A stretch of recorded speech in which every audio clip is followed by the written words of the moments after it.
This is the no judgment zone. Some of these might be triggering. So I'm warning We you. listen and we don't judge. Yes. And so I literally had a moment where I bawled my eyes out, heartbroken and everything, and I was like, I can't do this on my own. You know, acts of service could be washing the dishes, and if he does it grudgingly and with a hateful heart, that I did the dishes, it's like, That's something we had to work on. yeah, What has stretched your marriage the most? I've had seasons where I've really struggled with maintaining my purity, and I had to get community, but people that could hold me accountable. I became from relationships the other person wasn't intentional about learning those things. Hey, this is how you need to love me, and the person still wasn't doing it. I'm the type of person where you're gonna know how I feel. Yeah.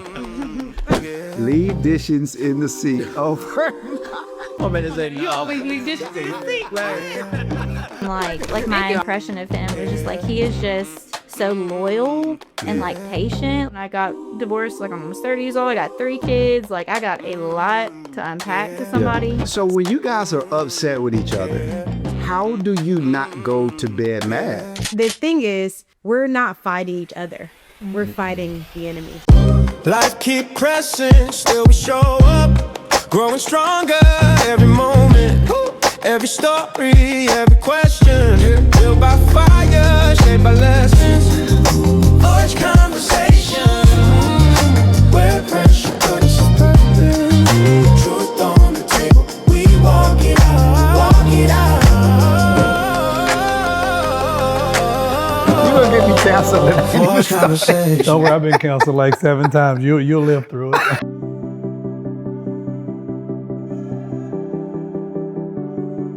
Hey, what's going on, y'all? We back with Forged Conversations. We got a good one going on this time. We got some married people. We're going to talk about the ups, the downs, the challenges, and there's going to be some encouragement as well.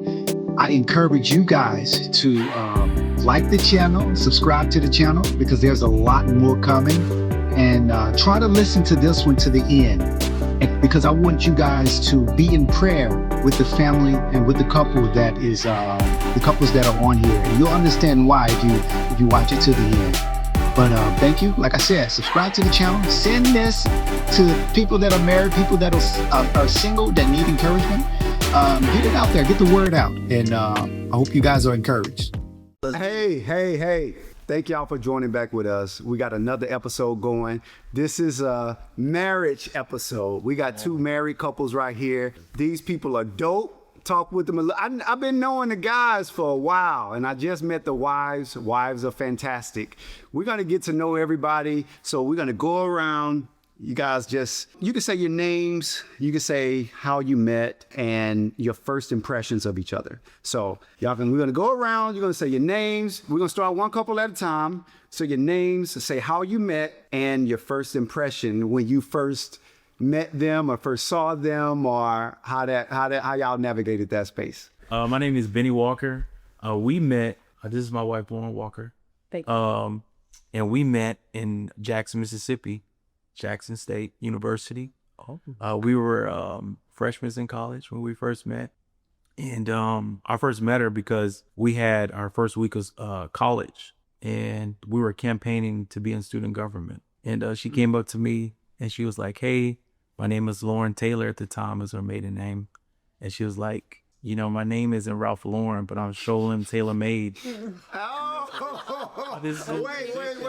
Who said that? Hey, I was running for office at the time, so I wanted him to vote for me. So that was my. Okay. Is she tailor made for me? Okay, come on. And that was my very first impression. I was like, she's really beautiful. She's very articulate. And that was my very first impression of her. And from then, we became friends a couple years later. Yeah. Mm-hmm. Cool. Do you agree with that story? Yeah, it's great. Verified.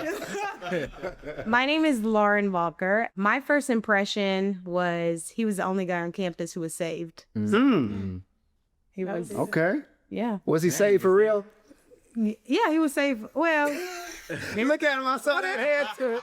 Well, we ain't got to go on. I didn't really are, but We were at HBCU, college. Oh, I get it. I get it. So saved, there's levels to it, but he was like the most saved out of the group of saved people. So I really he was, and I hadn't seen a lot of men who were like submitted to the Lord. So he wasn't all the way in, but he was for the most part doing all right. Good job, wife. Wow. Good way to protect We're them. more attracted to being so faithful to the Lord. Yeah, my best friend, she is so funny. She's like, "Who else are you gonna date?" She's like, "There's nobody else for you to date." Ain't nobody else. And I was like, "Hey, that's a good point." What was your first impression of him when you saw him? Like, what did you think? I was like, he would be a really good friend. We friend She friend zoned I him. friend zoned him for a couple of Hey, years. that's how it starts. That's how it starts. Yeah. So we became really good friends, honestly. Yeah. We became best friends, and then we started dating after about 2 years of, Yeah. Dope. And she had a dream, but yeah. we could talk about that later. Yeah. There's always a dream. There's always a dream. We have that too. Yeah, you need confirmation. No, I'm not crazy. Very possible. Hey, you can still be crazy, man. The enemy can give you a dream too. Yeah. Shoot. Nah, man, that the Lord told me I got before. Oh, bro. The Lord ain't telling you that. I know the Lord ain't tell you that. He talked to me, and he ain't told me that. Exactly. You need to go back to the Lord. Right about that. So who are y'all, man? What's your names? How'd y'all meet, and what'd y'all think of each other? So I'm Zacchaeus Jackson. And man, we met back in 2022. I was attending her aunt and uncle's church, Worship with Wonders in Atlanta, Georgia, Marietta, Georgia. And I was visiting there, and I had been going to the church probably for a year, maybe 2. At the time, she was married, and so I had blinders on. I didn't see her. You were saved. You were also in a relationship. Yeah, I was in a relationship at the time too. But we were, we'd pass each other in passing. I was serving at the church, worship leader and a youth pastor. And so I would always see her kids, and I would help with their kids, like getting them back to the green room and back to the back office where aunt and uncle were and where she was, and make sure they got where they were going. And we knew each other just in ministry, just like, hey, that's Zach. Hey, that's Bree. That's the pastor's niece. And so as time continued on, things on her end with her marriage, she ended up getting a divorce, and I'll let her go into that a little more. But then I was really, really close with, her aunt and uncle and her cousins. And so never forget it, we were on a trip, and her aunt was like, I can see you as my nephew. And so she said that, and I wasn't even thinking about her. I wasn't even thinking about her. And I was like, well, she was like, I want you a part of our family. And I said, well, I am, in the Lord, And say, bro, you saved, bro. because I wasn't thinking about that. So over time, Had 3 whole kids. Yeah. She had 3 kids. She had 3 babies at the time. And I was just like, they sat down and asked, they were playing matchmaker, so they said, who do you want in a wife? Would you?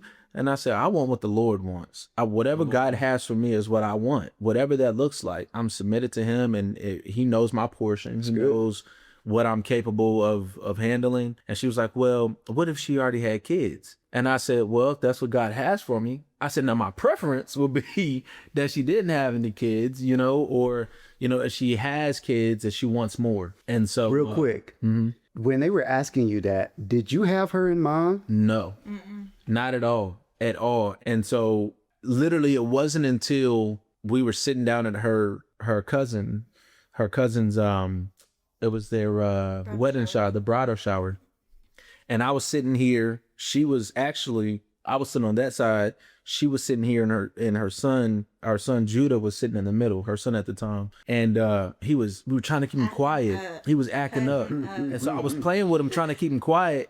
And he just started quieting down, settling down. And then I just looked over to her, and I was like, oh, snap. I was like, this might be something. And so I just kind of sat back. I didn't tell her at the time. I was just like, I'm just gonna see what God said, because she got 3 kids, and she, just got out of a marriage, and whatever. And so as time went on, God just started really working on my heart on that. And I asked one of her cousins, and I was like, man, like be honest with me. I was like, do you think like I could handle 3 kids? And he was like, You giving the What whole a- story right now. I'm sorry. This is how we met though, right? See, like I want to get a story. I'm leaving in some blanks for you. But nah, so he was like, man, if God has graced anyone to do this, is you. And then from that point on, I haven't looked back. I started pursuing her, and from there, it started from an Instagram. Look, I had an Instagram story that was like Nickelodeon or Disney or mountains or beach. Cats or dogs. Cats or dogs. And so she was answering them. And so we just started, chatting that way. And then she kept bringing carrots at our... That's my Okay. I'm going to let her go. Oh, okay. And so I talked about her. Yeah. I was thinking that. But yeah. It's not going to really pick it up so much, but that's great. But yeah, that's how we met. And like I said, we're going on 4 years in October. October 27th, it'll be 4 years. And Does it feel like 4 years? it really doesn't. Sometimes it feels like 4 years. Sometimes it feels longer. Sometimes it feels like it was just yesterday. Like I feel like it's seasonal. It is. Yeah. But for the most part, it feels like we've been married because we For a long time. Yeah. But it's just because of how we mesh and how, and how well we click and that's good. and all those things. But yeah. Wow. Cool. Well, What up, Bree? What up? I'm Brianna Jackson. Everybody calls me Bree. And yeah, Zach pretty much laid it out. But I do remember, so we started kind of hanging out. We played on a co-ed softball team for the church. Fun. I was like, you know what? I got to get out. I got to do something. I'm freshly out of a marriage. And I'm like, you know what? I need community. Let me go ahead and get in this. It's a whole team. Absolutely. And we're very competitive. I'm very competitive. I love like being athletic and all of that. So we were on the team, and he just he was always making some kind of little remark. And I was like, okay, brother. I'm brother. So we would get, after every game, we'd all get together and kind of reflect on the game and what we could do better, and pray, and just prayer requests and everything, and just kind of chill. And I brought carrots. I bring snacks. I'm a mom, right? Now I have all the snacks. So Hey, you a healthy mom. Because I didn't grow up on carrots. Mom, they call them crunchy moms. Okay. But I bring all the snacks, and he would always come stand by me for some reason. I don't know. But I was like, one time I handed him some carrots, and he was like, oh, I love carrots. It's like, mental note taken. I'm gonna start bringing carrots every week. Wow. And so now it's like a kind of like an inside joke between us. But I just remember being like my impression of him was just he is just so loyal and patient. Like, my kids are our kids now, but at the time it was like my kids are a lot. Like, that was something I was truly worried about. I was like, I'm almost 30 years old, and I got divorced. Like, I'm almost 30 years old. I got 3 kids. Like, I got a lot to unpack to somebody. So I was like, God, you're really gonna have to make it plain, because I'm not gonna do this again. And he sure did. And he brought Zach, and Zach was just such a light. He was just patient as all get out. I was like, bro, I don't understand how anybody has this much patience, because I do not. And just funny and super attractive. You're pretty funny. Yeah. I'm gonna take that one. Hey, man, take this in, bro. We just had so much in common. I was like, that's my guy. All right. You sure? And he started pursuing me, and I was like, done. Easy. Like, Yeah, that's awesome, man. Hey, what does it feel like hearing that? Like hearing her say that? It really feels good, because I know that's how she feels. But as men, we're really big words of affirmation. Any man will tell you, you give me words of affirmation, even though I know that you feel that way. Hearing you say it, it just kind of reaffirms that you see me and you really feel those ways that I feel like you feeling. But when you say it, it cements into our heart, and it makes you feel like a king. You know what I mean? Yeah. It's kind of like, that feels good to know that that's how she feels, and knowing that's how she felt at that time also is just looking back at it. It's like, man, you know, I made a good impression, because as men, that's what we always want to do. We want to leave the best impression we can, and to know that was her impression of me, it confirms a lot of what was going on at that time. That I'm gonna be honest with you, bro. I don't even like words of affirmation. No. What? It makes me uncomfortable. Yo, it so makes me uncomfortable. Yeah, I'm probably weird. I'm weird, bro, because I do hear a lot of guys, but at the same time, when my wife gives me words of affirmation, I do appreciate it. I do appreciate it at the same time. But at the same time, sometimes it makes me feel uncomfortable. Sometimes I'm like, I guess I don't really appreciate it like I should.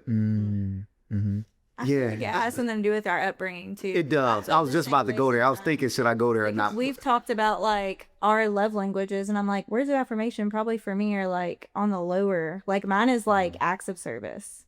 Like you do something for me, love you. Like and not to be like in a condescending way or something, like just do something for me, but like you go wash the dishes or like pull the bed back before I get in the bed, like that is just so sweet. I'm like, that's amazing. That's amazing. I love that. But like from just be like, oh, you look so beautiful today, I could be like, no, I'm not feeling that. Thank you, I appreciate that, but like, and you know what, it could be so hard sometimes, because if that's a love language of mine, that I love hearing that type of stuff. Like, you know, even if it's like, and you're doing such a great job as a father, like you're taking a lot of time with these kids, like that type of stuff feels good. But then I'm thinking, I'm sharing that love with her by saying those things, and that's not how she interprets it.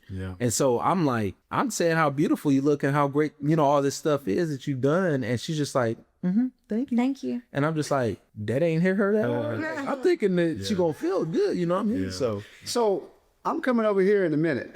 So go ahead, get y'all love languages in y'all mind. But since we're here, I want to know, so how do you deal with that? Like, have y'all figured out how to navigate spaces in that way? Has that changed in any kind of way, or where do y'all stand with that? It is a constant work on our end, because we came from relationships where the other person wasn't intentional about learning those things and learning how to express that. And so it was I know if I could speak for myself when it comes to this, I was very guarded, and like, I was very vocal on, hey, this is how you need to love me. And the person still wasn't doing it. And so I know within our marriage, one thing that I've learned is communication, number one, is huge, and is key to communicate, like, hey, you know, this is, and it's crazy because the longer you're married, I feel like sometimes those things, like, you don't communicate as much because you think that person should just know because they've been with you for almost 4 years. But there's times where you do have to communicate that, because, you know, just assuming that person knows can cause arguments. And then that's when things start to bubble up. And then you're like, dang, that's what it was the whole time. And then we got to take mental notes. And so that's what we've been working on, which is, okay, this is how I feel loved. And sometimes it comes out in arguments, and we got to it's the wrong time, right? And so, you know, we've been working on being proactive and having conversations like that before an argument comes up, or before we feel like we're not being loved the way we feel like we should be loved. So we communicate those things, and I've been trying to communicate those things of like, hey, I'm really big on words of affirmation. So when I, you know, fixed the car, or when I, you know, did this, or when I did that, which is a love language for you, not hearing how much you appreciated that, or how you acknowledge that, you know, it didn't make me feel loved. You know what I'm saying? And then she'll be like, you know, then she'll say like, oh, I'm sorry, you know, it wasn't intentional. Like, I really do appreciate it. So that's something too. It's like his is affirmation. Mine never, well, I have like probably two, but like affirmation for me is not necessarily, but that's like his love language of how he wants me to love him. But at the beginning it was like, well, that's my love language, so that's how she feels too, you know, like she wants me to love her that way because like that makes me feel good. So we had to kind of like we went through the love languages and like talked about it. I don't know if we read the whole book, but it's okay. You should It's a read good it. book. Gary But- Chapman. Yeah, but Yes. But I think it was just a lot of communication and understanding too, because every single person is different, every single relationship is different. You all come with different things from your past or growing up or anything. Like everything kind of affects how you're gonna love someone, like in your lifetime. So I think it was really just like understanding and being very open to like, okay, well, I hear you and I'm gonna work on this and try to fix this, and like next time this is like how would you have liked me to do that, so that like next time moving forward it's not how like I'm assuming like, thank you baby for fixing the car, like no problem. It's like, no baby, oh my gosh, my car is running Come on, sir. Like, But I feel like, London. yo, I think that's one of the issues that we had, because for when we went over that love language, now I'm coming now, so get ready. When we went over the love language thing, because my wife's love language is words of affirmation, and mine is more acts of service and stuff like that. And I think we got into, I guess, a season or a place to where we would show each other the love language, but not do it with the right heart. And because we were doing it, we felt like, I'm doing it, but it wasn't in the right heart. And that's almost worse. It is. That's almost worse. Yeah. But so we navigated that season. We're way better now. But anyway, let's come over here. Yeah. What are you guys' love language, and do you guys feel like it's the other person's love language is a challenge for you? I would say like initially, like I just keep hearing even this verse right now that the Bible it talks about how the Lord loves a cheerful giver.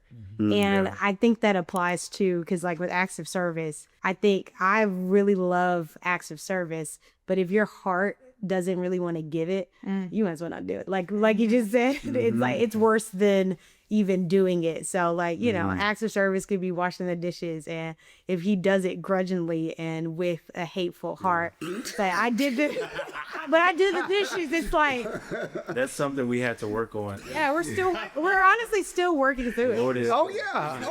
It is. Work in progress. And sometimes you feel like you're good at it, and then sometimes Yeah, it Yeah. flares up. Then you're, this thing has to be under the Lord, under the submission of the Lord again. But yeah, I think we go into like sometimes these, wheels of like, okay, we're doing really good with honoring, what we deserve. Mine is definitely acts of service is number one probably, and then words of affirmation is two. But yeah, I think it's like, it's really just the heart behind it. And it also too with words of affirmation, like nobody wants to be like, oh, how do I look? You want the person to just initiate those so gifts true. to show the love. And so when that's like shown, it's absolutely amazing. Yeah. And then we had a conversation probably like 2 months ago about like, how are we doing? Like check-ins. And I was like, I've been doing this, and this. And she's like, yeah,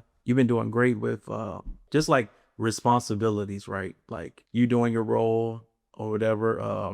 But when it comes to like the heart posture, like, when you're actually serving me, you're not necessarily always doing it with a loving spirit. And so I've had to watch that continuously. Like, man, like I'm the type of person where you're going to know how I feel. Yeah. Yeah. And I'm not going to like hide my feelings, but I'm very expressive. And so I always have to make sure that, I'm doing these dishes, but I don't want to do them,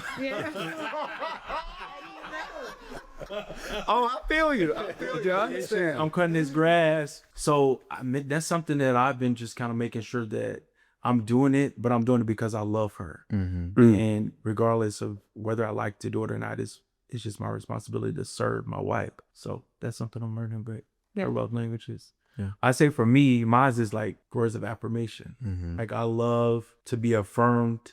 Would you say so? Yeah, definitely. Yeah.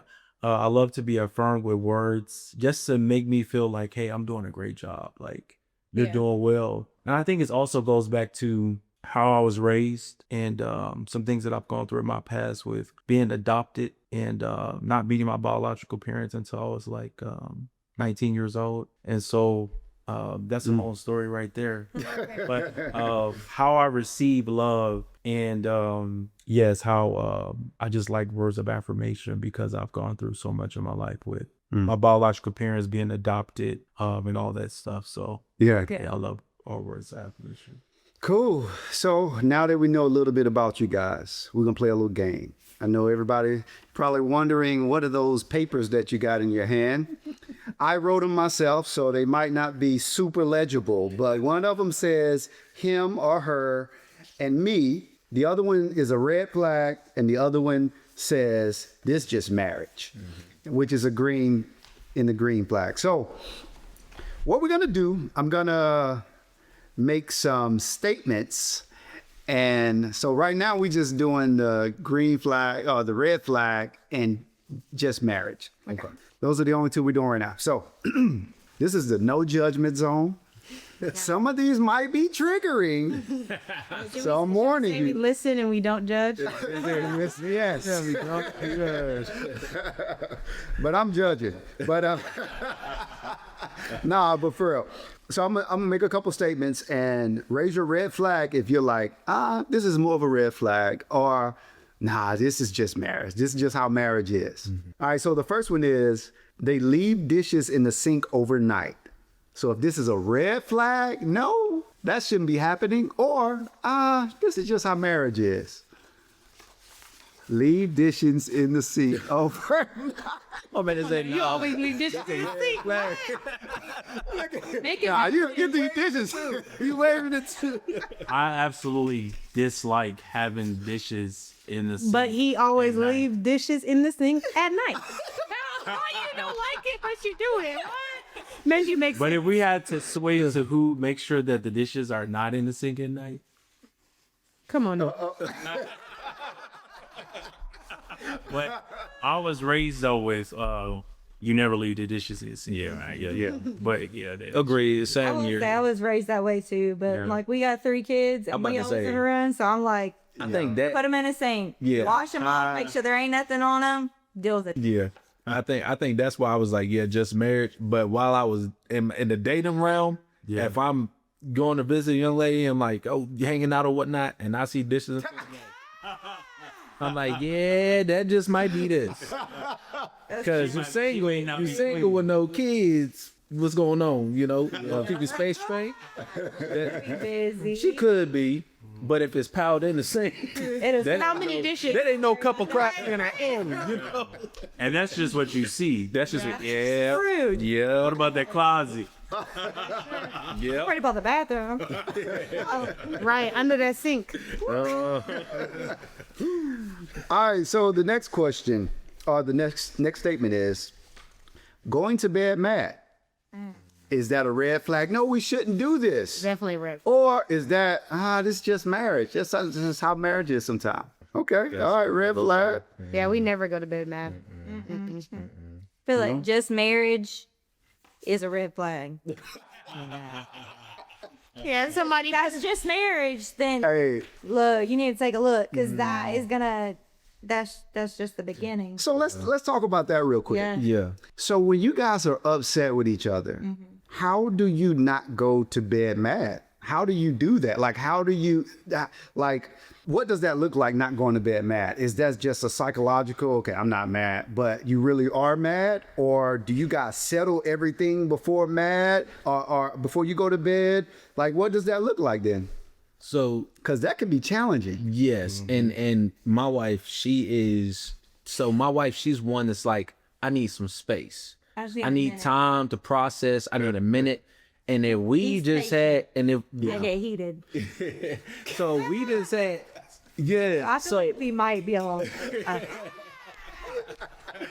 So if we just had an argument at 12 o'clock, 11:30, 12 o'clock, I'm sitting here like, no, we ain't going to bed until we can at least get to a ground where I know you're not really upset with me. You know, I hang it on the scripture, you should not let the sun go down on your wrath. Yeah. You know what I mean? So if you really upset with me, you're heated and I can tell you're absolutely upset and you're mad and angry, like, no, you're not going to turn over. We going to try to figure out enough to where, okay, I can tell that you kind of settle down and simmer down, and we're not gonna wake up angry at each other. At least express and get to the root. Like, Yeah. express why I'm mad or why that angered me or what she did. Mm-hmm. And then you explain to me. And then we just kind of like come to some kind of agreement and not necessarily compromise, but kind of to like ease it. So I will say, going to sleep angry. We don't go to sleep without talking. Mm-hmm. Yeah. Without talking about it. Without having a discussion about what happened if we're upset throughout the day. And I might still be a little salty. Yeah, and I feel like that pulls the anger out of it. Yeah. Even though the situation's still there, it pulls the anger out of it. And you're like, okay, she's still upset, but she's not angry. Yeah. She doesn't have anger in her heart. She has, maybe confusion, maybe still processing, maybe frustration. Maybe I got to talk about this in the morning, but I don't want to deal with it right now because I'm tired in her heart. But it's not anger like she can put a pillow over my head type thing. You know what I mean? Like, I'm not going to wake up in the morning and like get up out the bed and not talk to him or nothing. Like, I might get up in the morning like, okay, fresh day, new day. Like, we left that yesterday. We ain't carrying us into the next day. We're not going to do that. Now it took some time getting there. Okay. Because, I'm saying for the both of us, because I had to learn when to stop. Yeah. I had to learn to not press. But there has been times where, I've been in tears and she's been in tears because I'm still pressing the situation. And she's like, I'm just tired. I'm tired and I don't want to talk about this right now. I just want to go to bed. And I'm like, but you mad, but you still upset. She's like, no, I'm tired. Yeah, but it gets to that point because I push. Yeah. But what happens is we end up getting to the root of it, and then I'm end up like, dang, baby, I'm sorry. Or she's like, dang, like I didn't know you felt that way. And even though she's still a little frustrated, and I got to give her a little bit of space, and I'm on my side, she on her side. But in the night, we end up cuddling and wake up, right next to each other in the morning. Mm-hmm. But sometimes it takes that push so that that the anger is gone. Yeah. But then sometimes you can see that the anger is gone and it's getting draining. And when it gets to that draining part, then you get from she was angry, she's not angry, and now she's angry because you're keeping her up, not going to bed. And so I had to learn, and I'm continually learning, and we've gotten a lot better, I think, at it. But I'm continually learning, like, hey, this is the furthest that you can push this. Yeah. Take a break, talk about it in the morning. Let it not get heated again where she's angry again or I'm angry again. And that's helped us a lot. But so let me ask Bree something. What up, Bree? Since he is the more patient one, like, walk me through your process of anger management, conflict resolution in those intense times. Yes. Like, and take me from how it used to be to where you are today. Ooh. And how you got there. Yes. So I'm going to take you back. So before me and Zach were together, I was in, which I'm not going to drag it out, but I was in a marriage for 7 years. And we did not have any kind of like good communication at all. Just sum it up short because it goes into this. But he's a drug addict pretty much and doing better now. We still stay in contact. We're all a good unit. But it was not good. And I also grew up with like my father was an addict. And so I was also like my grandparents, my aunts, my uncles, everyone in my family were pastors. So I was like that kid, wild out. And so I was always like a fighter. I've always been like that angry kid, like that angry teenager, like wilding out, doing whatever I was not supposed to be doing. So bringing that into a marriage with someone who did not know how to teach me how to communicate or want to work on that with me, it just escalated too. It was like, okay, well, it was just not a good environment. So then coming out of that, and growing, because I did have a moment, a good time that I grew and really understood who I was and myself and who I am in God and like my strength. And then meeting Zach and him being like when I tell y'all, if you know Zach, like he is two things, patient and a talker. Well, there it is. And me, I am like, let's get to the point. Like, I'm mad at you because of this. This is all we had to do. Done. no. We have two very different communication types. So that was that's sometimes when we get in conflict, like, and it even came down to some points where I was like, I'd just rather be mad and not, or upset at something that you did and not tell you that upset me, because I don't want to be here for 45 minutes. So bad. I love you. But I'm like, look, we'll deal with this later. But I had to like I think I've been working on it. But we'll get into like conversations and I'm like, man, we started on how I didn't like that you said this, but now we're talking about something that happened like 2 weeks ago and this is crazy. Like, and he's like, well, we're going to get to the root. I'm like, well, we done got to the root of this one, but we going to solve every problem we've had in the next 45 minutes. And I can promise you that. So that's where it's like, for me, sometimes when he was talking about, I have to know where to stop. He doesn't know where to stop. It's like, because I get like upset and then I'm like calm and I'm like, okay, cool. We're done with this. But then like something else. And I'm like, dang, I'm upset again as something else. So I have to like regulate my emotions too and my feelings, because knowing him and knowing how he is and his communication ways, I know that like that's just his heart. Like he's not coming at me some type of way, and he's truly just trying to like make this marriage better. And I have to like think about that and be like, Bree, just shut your mouth, like just hush. And the heart of it, and I've communicated this to her, is I don't like cycles.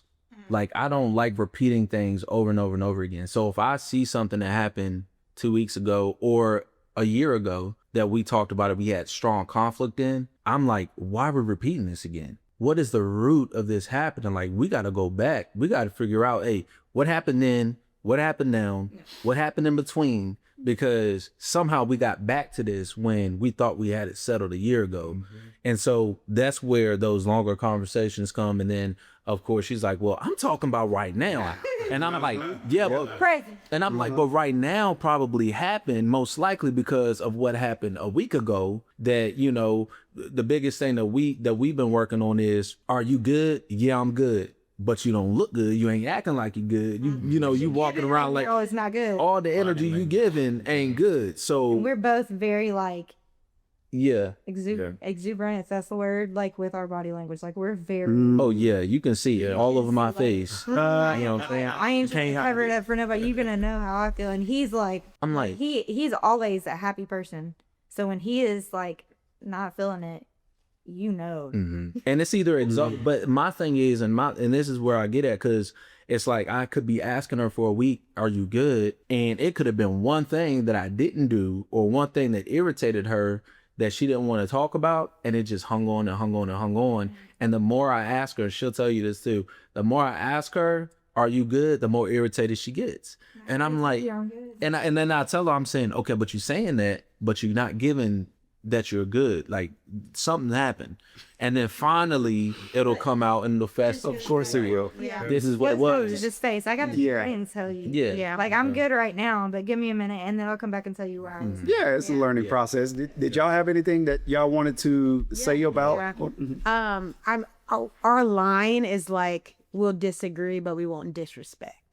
And so I think anytime we go into, we're talking about character, we're talking about recalling names or anything in that wheelhouse, we're like, oh, this is attack from hell. Like we need to stop. We need to pray. We need to repent to the Lord and to one another. And that's helped us kind of get on the same page, especially like before bed, you know, it's at the end of the night, and really like praying, honestly, really helps, because you can't, it's hard to be really like angry at someone that you're praying for. So you sit there, you call their name, you're like, bless them, Lord, honor them. You know, I hope they is a great day. Yo, all the you say, I ain't like you missionary evangelist, because sometimes Real though. it is real. Is what she does truthfully.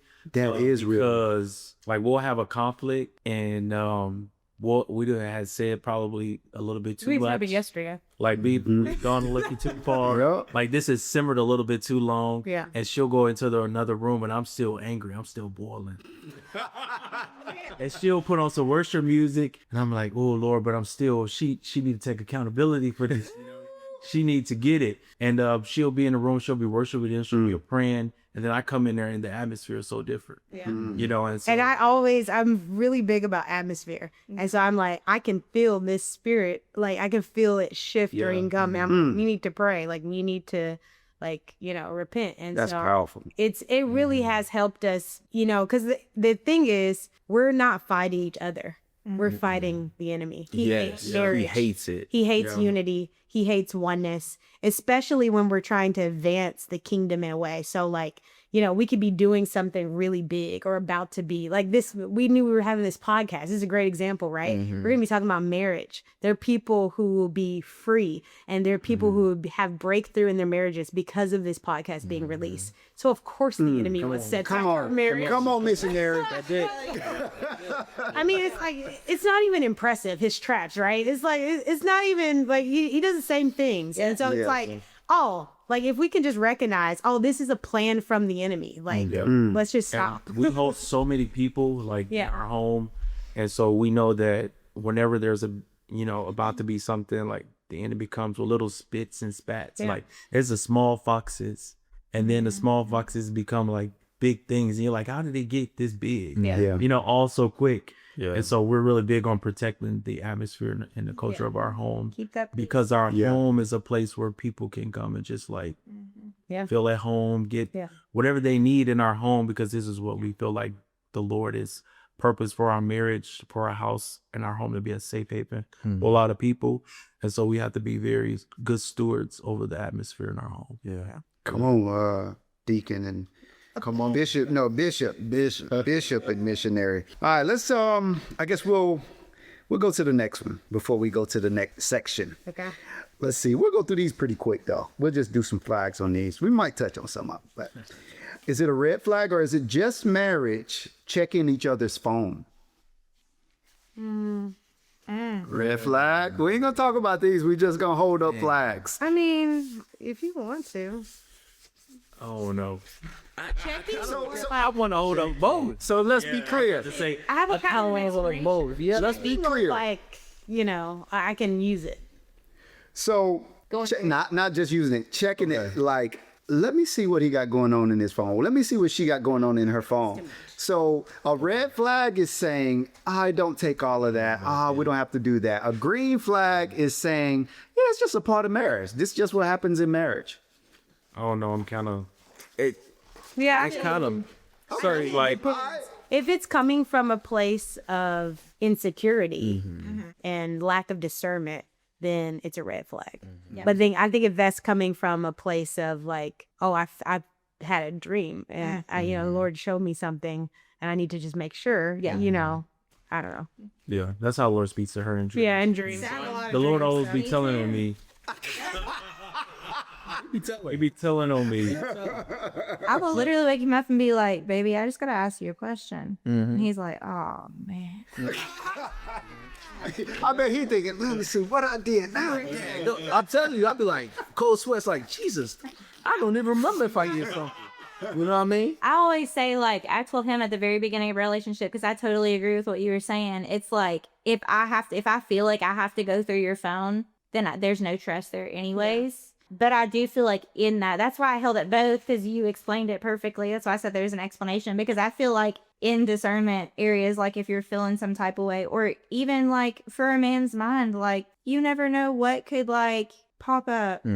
Just checking and like making sure everything's good. Like the wife is here to like protect, you know, and guide and like watch them eye gates. Like, That's real. these phones, these electronics, they wild. These days. Absolutely. And as a man, to be honest enough with yourself, because I had to get to this point, to be honest enough with yourself to say, I can't do this on my own. Yeah. Because there's so much out there attacking men, knowing, you know, because we are very... Definitely a married man. This is what God did. This is how you know men has this potential struggle, and it's always eating at our heels. Is because when God made Eve, He brought him to Adam, and then Adam saw her, and then said, "This is bone of my bone, flesh of my." He ain't know a thing about Eve.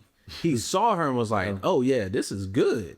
So the visual aspect is always an attack on men, and the enemy knows that. That's why there's so much crap out there. visually for men to trip up on. Let me ask you, when you say I can't do this on my own, what do you mean by that? What I mean by that is I would literally hand her my phone, or she will grab my phone and she'll go on my Instagram and she'll delete people who are trying to follow me that I don't need to be seeing following me. She'll delete people or requests. Not all the time. But I'm saying, Dad, 12 o'clock. I'm saying.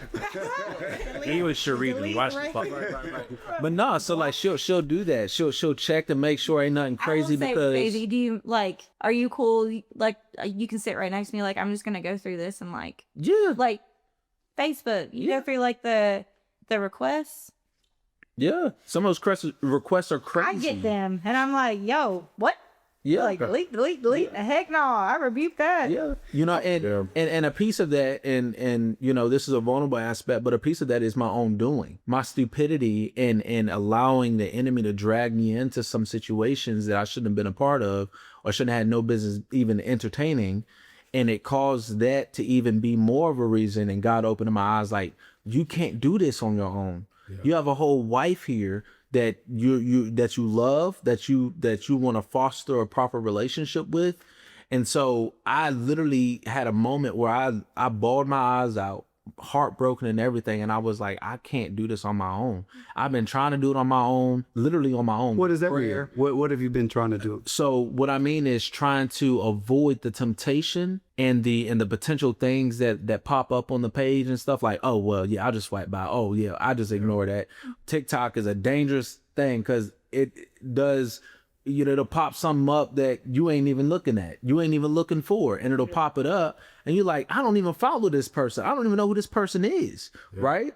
And so you thinking that, oh, I'm good with these apps, I'm good, it's fine. No, anything could pop up, and it only takes one thing to pull you down a dark hole. And any weak moment, the enemy is there. But that's why you're a unit. Yeah. And that's why when you're submissive to your husband, and you're supposed to protect your marriage. I feel like a woman's job and a wife's job is to like protect, because sometimes men don't see what women see. Like, we're very discerning. Man, I'm gonna be honest with you again. I'm gonna say that, I mean, I've been there. I've been there with the porn and the and so I'm not on TikTok.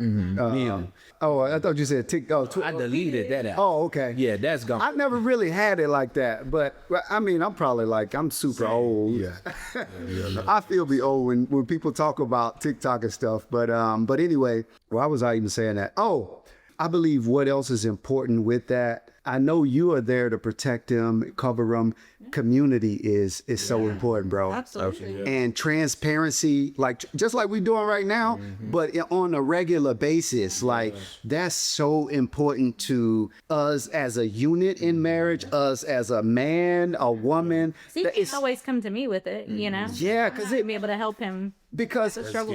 And the reason that that's true, the reason that I believe, one aspect that is true is because I know for me, when I was going through certain things in that field, it might have not been all the way looking at it, but it could have been something that popped up or something like that. And I want to talk to somebody about it, but if I go to my wife about it, she gonna think that I tried to do it. She gonna think, and that's why I say that community and transparency and all of that stuff is so important. Just for times like that. But yeah. To that, I think community is important, but community unto discipleship. Because you can have community in the sense of brotherhood, and you're just venting. You know what I mean? Like, hey, I'm struggling with purity right now, and he's like, oh, well, I am too. You know what I mean? I'm dealing with love. Yeah. You know what I mean? So I've had seasons where I've really struggled with purity and maintaining my purity. And I had to get community, but people that could hold me accountable.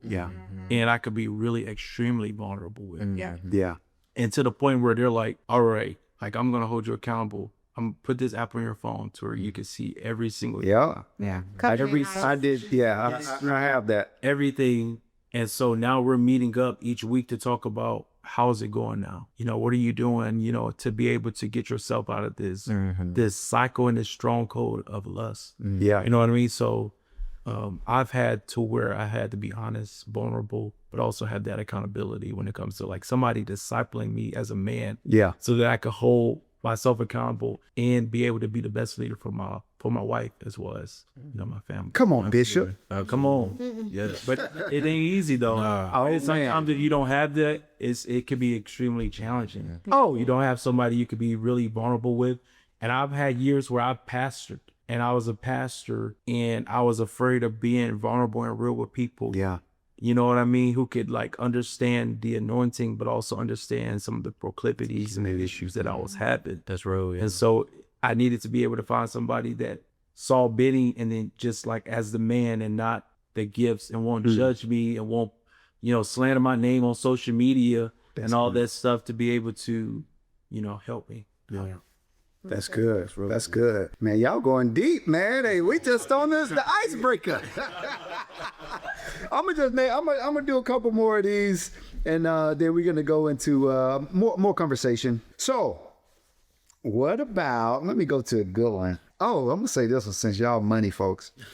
What about having separate bank accounts? Oh, wait. Wrong on a red flag. Having separate secret savings accounts. Oh, no. Red flags? Red flags? All right. Yeah. All right, so I'm gonna say this one. What about gender roles? Are gender roles are red flags? Nah, we shouldn't have gender roles. Or is it just marriage? Gender roles, it's just marriage. It's just a part of marriage. Gender roles. Crackle those. I don't know. Yo, I didn't say specifically what kind.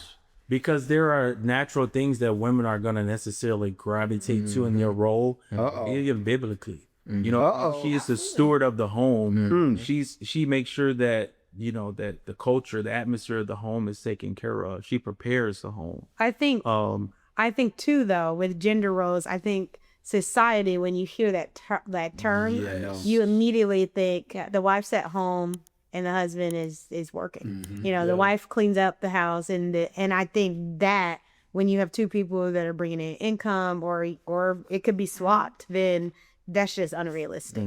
Or if you think about things like taking out the trash, like that's more of a manly dude. Yeah. You know what I mean? So a woman wouldn't in a normal Traditionaries. Yeah. Shout out to the strong women that take out trash. They're listening. Men should be able to do one of the heavy lifting stuff, and women should not be able to take on that responsibility. So that's why I say just marriage. Yeah. Okay.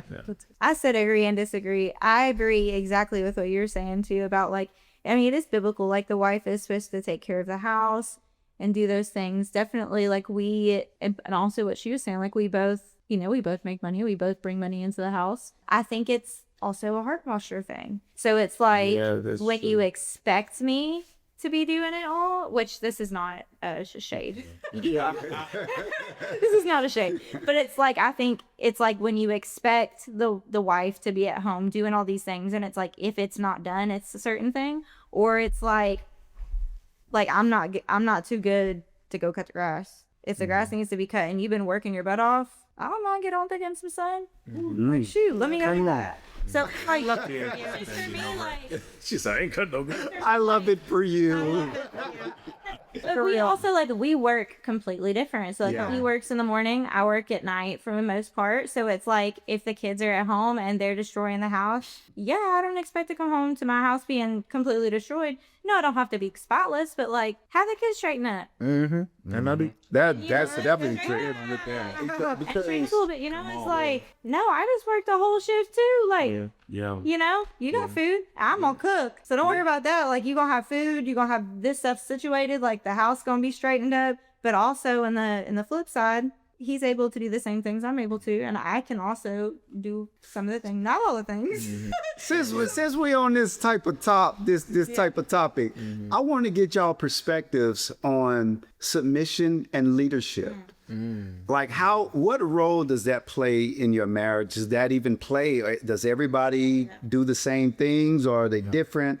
What does that look like for you guys in your marriages? I guess I can start with you guys. What does submission and leadership looks like. Does one come from one person and don't come from the other, or does it come from both? I think biblically, the husband is the head of the household, and he's submitting under the authority of the Lord. And then, the wife is submitting to her husband, but we are both submitting unto the Lord, though. Yeah. It's not like I am a dictator over my wife. Majority of the time, we have vision and planning meetings. Like, we make decisions together all of the time. Yeah. And we follow the Lord. Yeah. Yeah. It works really well when the man is able to really like step into the position of love. It's a safe place to submit. You can easily submit. Ooh, that's a And bar. It's just natural, right? Yeah. I feel like women we're created, it says it in Genesis, like we are literally designed as not lesser than, but weaker in the context of like, we shouldn't have to carry that responsibility piece. And so it's like, it's an honor almost to be able to have a place that's like a soft landing to submit. So, and it's a culture and it's an atmosphere that's created. So like when we go into vision meetings or, we're talking about like, what do we want to do with our life? Those big things, right? Where are we going? What do we want to do with our finances? Where do we want to move? How do we want to see our family in a couple of years? It's easy to like come in and buy into a vision that I didn't create if it's out of a place of love. Yeah. How does that make you feel, her saying what she just said about her view of being able to submit to a leader that's leading through love? How does that make you feel? I think it makes me feel just more so open to just love more.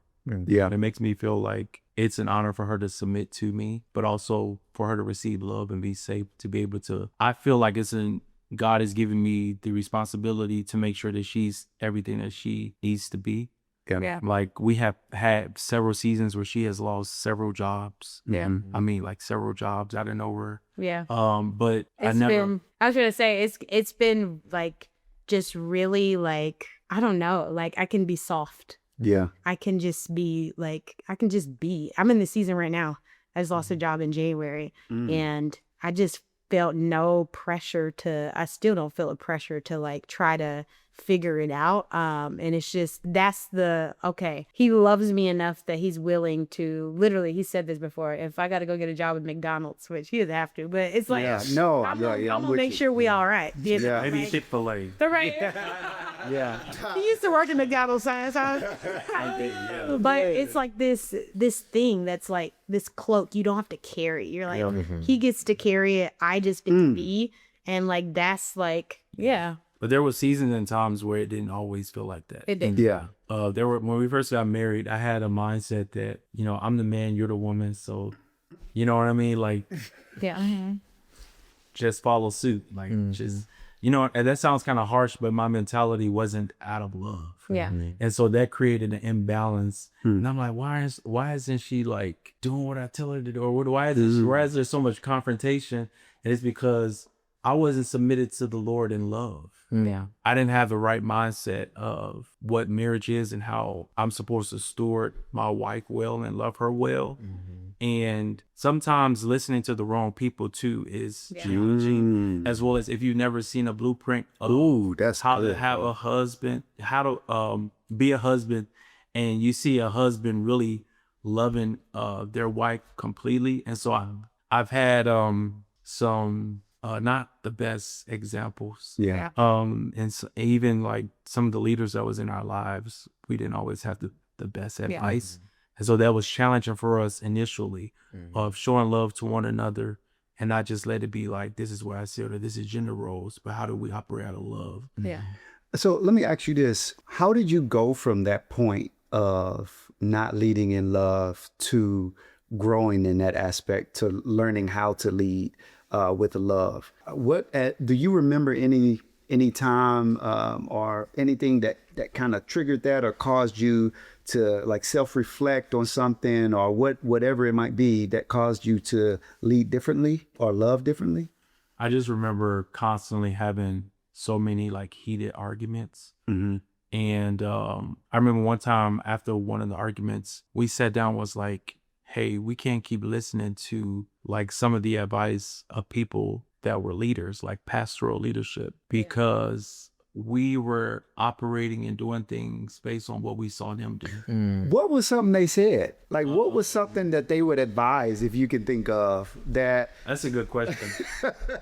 If any one of y'all can think of anything, but if not, it's true. Ministry, the church went before your marriage. Yeah. They preach that like it's God, ministry, family. Oh, so they probably equated God in ministry. That's probably how they masked it, right? Yes, exactly. So that means should be first master. yes, exactly. Yeah. But that wasn't taught that, and that wasn't also displayed that. Oh, wow. So you should sacrifice everything for ministry, even if it would Our marriage suffered. suffered. And So we were saw that. always at church. Always we at- was always at all the services, and we were just dead inside. Yeah. So what was the transition? Like, how did y'all get out of that mindset? We had to leave the church. The Lord rescued her. Because we were getting so. That's probably an answered prayer. Yeah. It literally, like, it really was. I had a dream that was like the first start of it. Yeah. And in the dream, one of our like spiritual moms at the time came in the dream and she said, if you don't leave now, you'll be people who resent all you would have missed. In the dream. And I woke up crying. That's And good show. while I'm telling Benny the dream, my mom calls and said, hey, I had a dream last night. And I'm like, can I put you on speaker? She's like, yeah. I put her on speaker. No lie. She says, I had a dream. You had moved from the city that you were in, and you were in a city that ended in Bill. She said, I don't know where it was, but you guys had moved and like transitioned to another city. Yeah. Wow. And we literally felt like chains fell off our marriage. Literally. When we moved out of the place of being so confined, so limited, Yeah. of Dan's expectation. Yeah. Yeah. And what we thought our marriage was supposed to be, what we thought of each other, just like how we thought the vision of marriage was supposed to be with us. Yeah. It's just so different now. And it felt like that's been a freedom. Sometimes you got to move, Yeah. literally transition out of a situation, your current environment, your current place, because you are being limited in every aspect because the place of where you are can no longer feed you. Yeah. And that was our situation. I literally, when we moved here to Nashville, I mean, there were times where we would both look at each other and be like, I'm so glad we're still married. And I'm like, I'm so glad that we made it. Yeah. Because it was a very difficult season. Yeah. Yeah. Damn, sorry. No, you don't. No, yeah. Don't be sorry. No. Because it could have crushed us Yes. if we would have let it. It could have crushed us. It had all of the elements for divorce and for it not to work. Yeah. It was the Lord who kept us, honestly. Yeah. In the midst of bad counsel, in the midst of that season. Yeah. So if you listening right now and you in ministry, like real talk, and we're in ministry, I feel like the ministry is crushing your marriage. Hey, sometimes the ministry has to be put aside for a while in a season for you to fix yourself and fix your marriage. Yeah. Because you cannot idolize ministry and church, because that was our situation, or your own marriage. Like the church is coming before your bride. And That's literally, bro, when y'all are speaking, bro, it's like, man, God's hand is so on y'all marriage. come on, bro. He's so on y'all marriage. I can see it, bro. His hand is on y'all marriage. Wow. Don't make me start crying. Bro. No, I ain't trying to be deep. I ain't trying to be all of that. It really is, man. God has brought y'all to where y'all, I don't care what challenges y'all got going, whatever. God's hand is literally on y'all lives. Yes. Wow. And I also believe it's amazing how you guys are opening your home for people and all of that. Bro, it's man, God is so good, man. He is. God is so good, man, and he loves y'all so much. Yes. He really does, man. Could have been another way, but God. Come on. There was a comma, not a period. Come on. Yeah. Yeah. Oh my goodness. Was there? Let me see. I don't even know what we Forgot. yeah. What was it? Gender roles thing. Gender roles. Oh, was that something that y'all want to say or? Well, no, we were talking about submission. The gender roles is what pulled us into the submission aspect. And honestly, I heard the pastor say this, which is, and this is something that just rung true to me, which is the man, he has to answer to God, about how he handled the family. Come on. But the wife has to answer to God on how she submitted to the husband. Because the Bible puts the responsibility on the man's shoulders that if the family goes awry, whatever it might be, he's responsible for every aspect that went awry in that family because he is the head of that family. The wife, yes, she also is the head of her household and the aspect of how she handles the household. So when it comes to leader roles and aspects of that, the way that I see it is, you know, the leader of the family is the man, and the leader of the home and the aspects of what's going on in the home, I'd give her I'm like, baby, what is Have some. so but ultimately though, right, how the house is, look, we just finished moving and she was like, I want this there, I want that there. I wasn't like, nah, we ain't doing no, because she, you know what I'm saying, that's how God intended it to be, which is she's the maker of the home. Yeah. And so she's like, yeah, the couch needs to go to, because it's just funny, there was a couch that she wanted to get and I'm like, are you sure? She was like, yes, like we got to get that. I said, but what about the other one? We know that one's comfortable. She was like, no, this one, because it pulls out all the stuff. Couch. It was terrible. Right. So we went and got the old one. So, but my whole thing is, I let her lead in that area, in that aspect, because, you know, but I covered her in that way. And because we were ready, she was ready to sell the other ones. I said, no, let's not sell them yet. That becomes the leadership of the home, I believe, and then the head of the house, and the aspect that she submitted to me in that and said, okay, we're not going to sell them. Yeah, you're right. That was me stepping into my leadership role of, hold on, because of me knowing that this couch may not be the one you really want. We're not going to get rid of the old couch because we ain't going to have no couch when we do. You know what I mean? And so that's the way that we've come to, and now you go ahead and say your aspect of it too on the submitting, because I feel like she is a really great submitter. And I don't feel like we've had, and I honestly don't feel like we've had really bad situations in our marriage to where she's literally said, well, at the end of the day, even if I don't like it, I have to submit. She'll say that to me. And I'll be like you don't, I feel like I've never experienced I feel like that really only happened. We only really had that happen one. I feel like maybe one time. Yeah, maybe 1 or 2 times. I don't know. Some happened.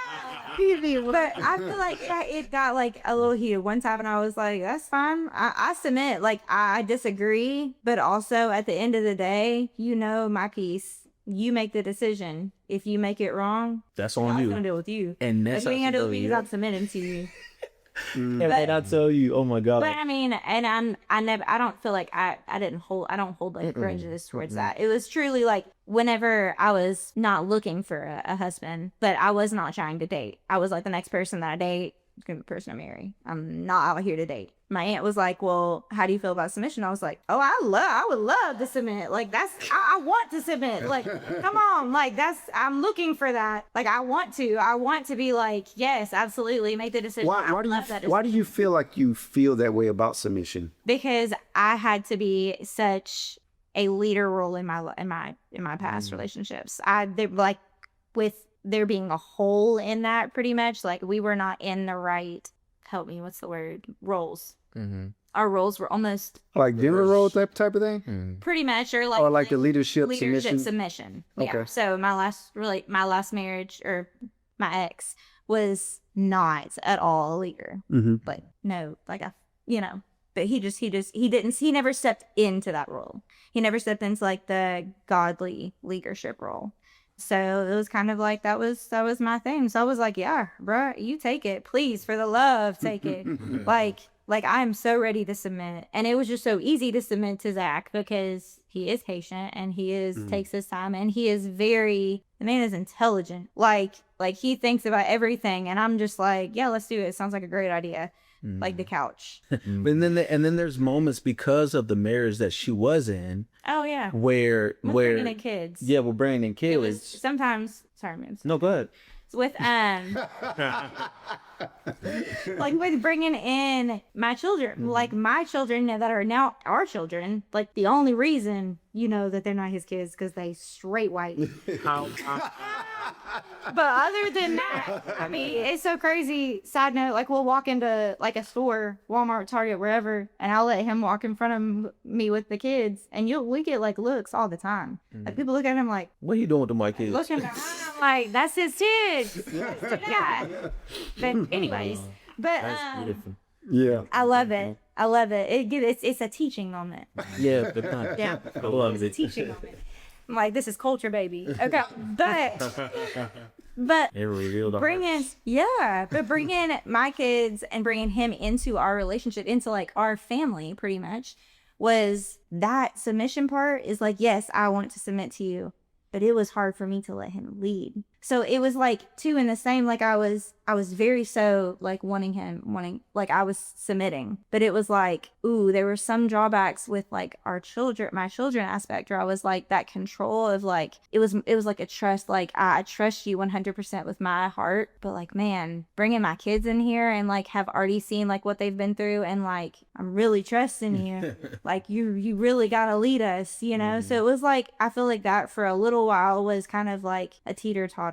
I was Yeah. now we're definitely there. Oh yeah, and that's where I was. That's what I was alluding to when I was saying her previous marriage that she was in, because he wasn't a leader, to see somebody leading in a way that God would want them to lead. Because I told her from straight, I said, I'm not leading this family any other way except how God would want me to, because I got to answer to him at the end of the day. So if you got a problem with how I'm leading, see if you find in the word to correct me, but it's going to come from some biblical foundation. And so when it comes to the kids, I tell you, spare the rod, spoil the child. Like, we not doing it. You know what I mean? Obedience is better than sacrifice. Obedience is better than sacrifice. Yes, sir. Obedience is better than sacrifice. Yes, I told him, I said, I will never put a belt to your tail unless you are lying, My God. unless you are disrespectful or disobedient.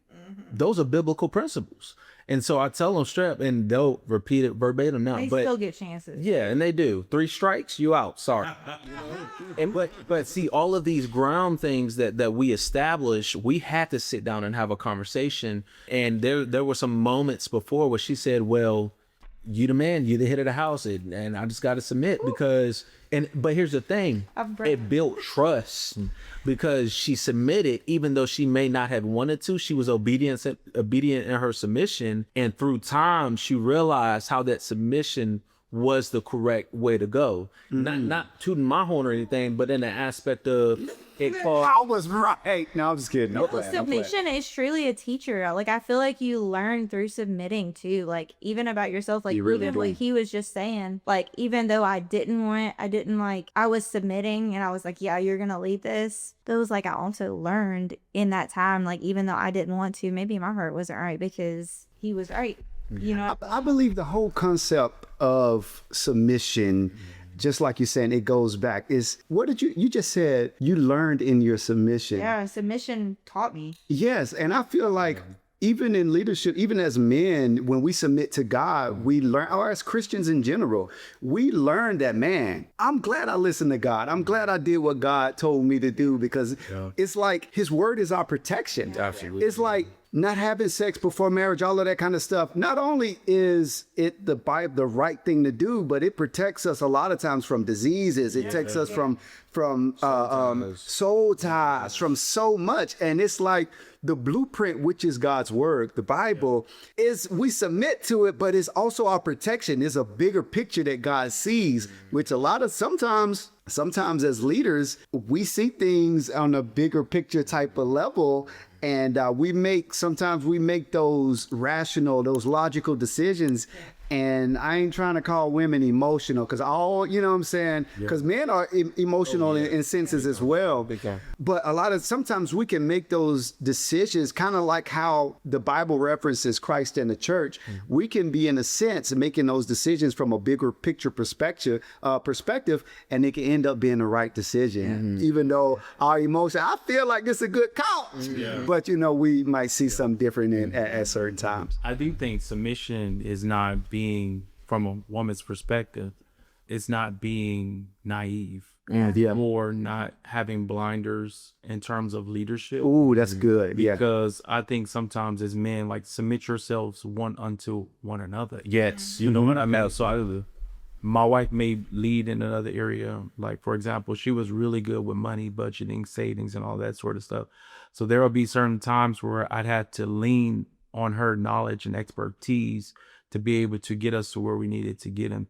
But she's not going to be blind to the fact of the information that she knows. Yeah. Or spiritually, like if you're not in the right place, you're not in the right mindset, the right headship. Yeah. There are certain things that, you know, I think women should not necessarily have to, quote unquote, submit unto. Like us, absolutely. Like what? Abuse. Yeah, that's a good one. Mm-hmm. That's a good one. Mm. Abuse, or just making like certain bad investments or decisions. Yes.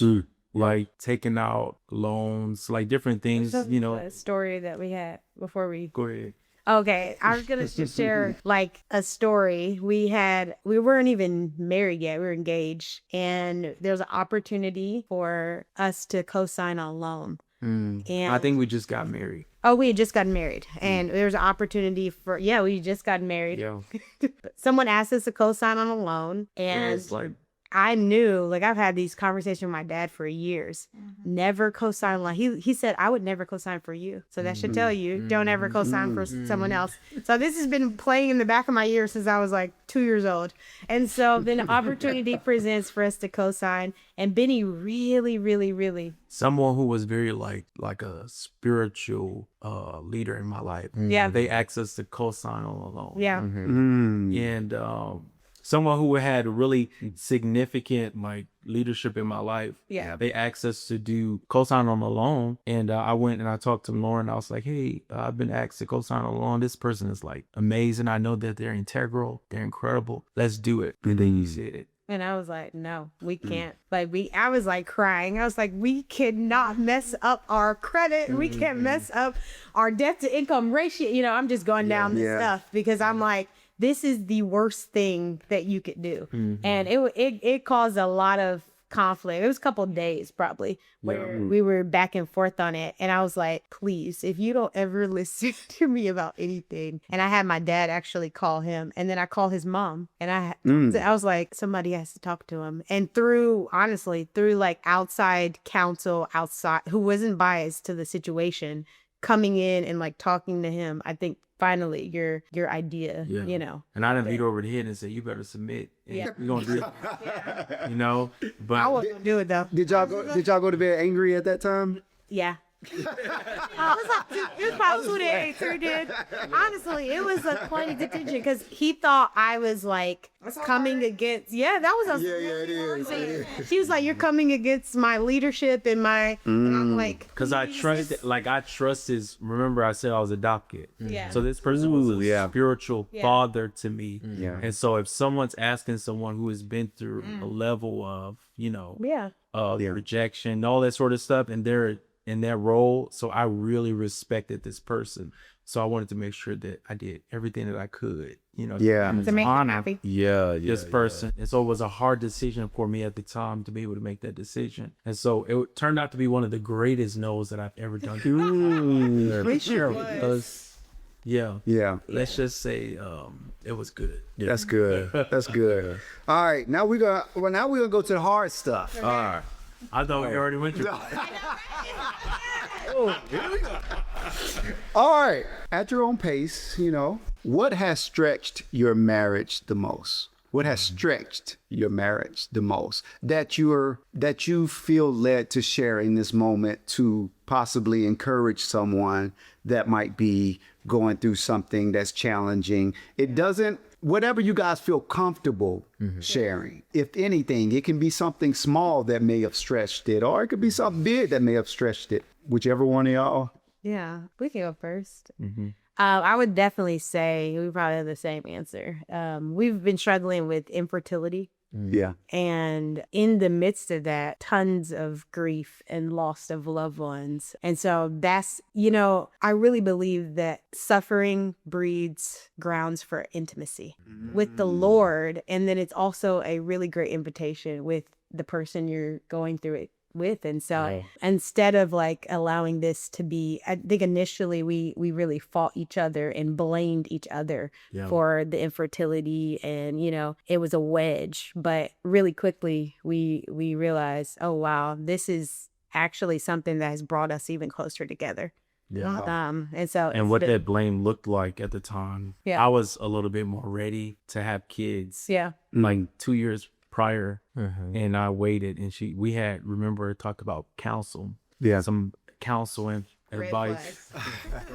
I'm like, hey, you guys should wait. You should wait a little bit longer. Kids stop your life. Like you don't want to like, you won't be able to travel anymore. You won't be able to.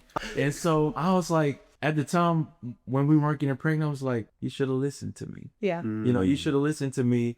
I had to walk through forgiveness, and being able to say, I might have been right, but I forgive you. And I even forgive myself for being able to be in that posture of blame. But that was probably one of the hardest things, was to walk through forgiveness for that. And then also because she has now come to a point where the very thing that God has created her to do, she's not being able to do. And so stepping out of blame to now support her, one of the greatest tragedies and things that she's kind of processing and going through, was something that we had to confront. And having to have constant disappointments in our marriage is one of the hardest things that we've had to endure in this last season. So we found out that we were battling infertility about 2 years ago. And so we found out that she also had fibroids. And so she had to go through surgery and go through all of that. And that was just really challenging to see her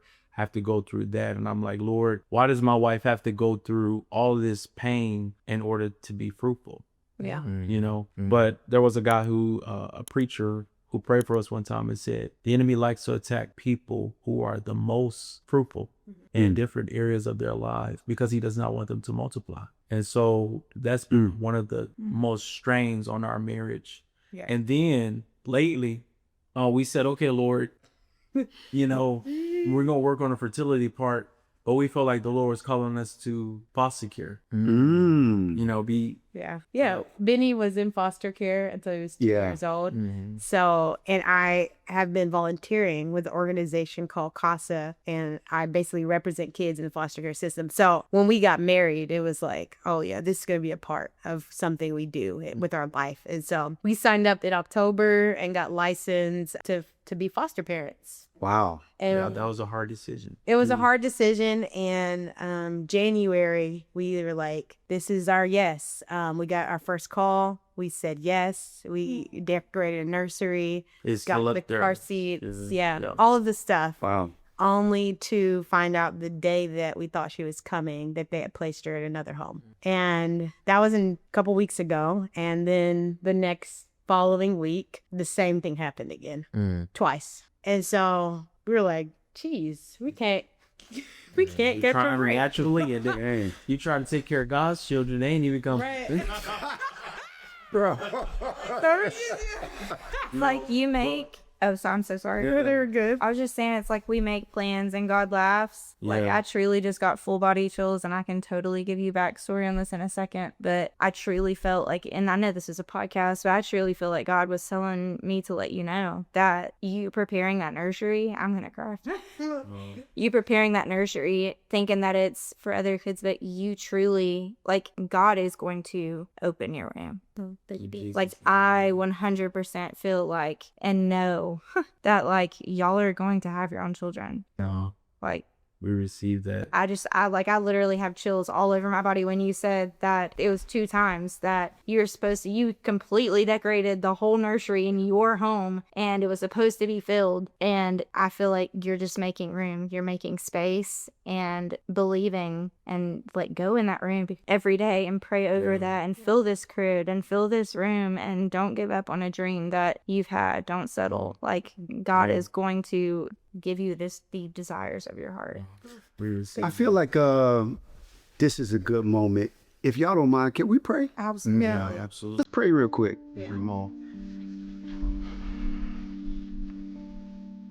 Father God, you are so powerful, God. You are so mighty. Yeah. Yeah, your ways are greater than our ways. Your thoughts are greater than our thoughts, God. But Lord, if we just understand how easy everything is for you to do, Lord. How you know the perfect will that you have for us, your perfect plans, God, and we trust them, Lord. Lord, we ask you as your children, Lord. First, we thank you for allowing us to be your children, Lord. Lord, we ask that you open the womb. Yes. Lord, we ask that you move that mountain, Lord, for us. Yes, God. And Lord, it's nothing that's too hard for you, God. We believe everything in your word, Lord. Healing the sick, raising the dead, all of that's nothing for you, God. You are a real father, Lord.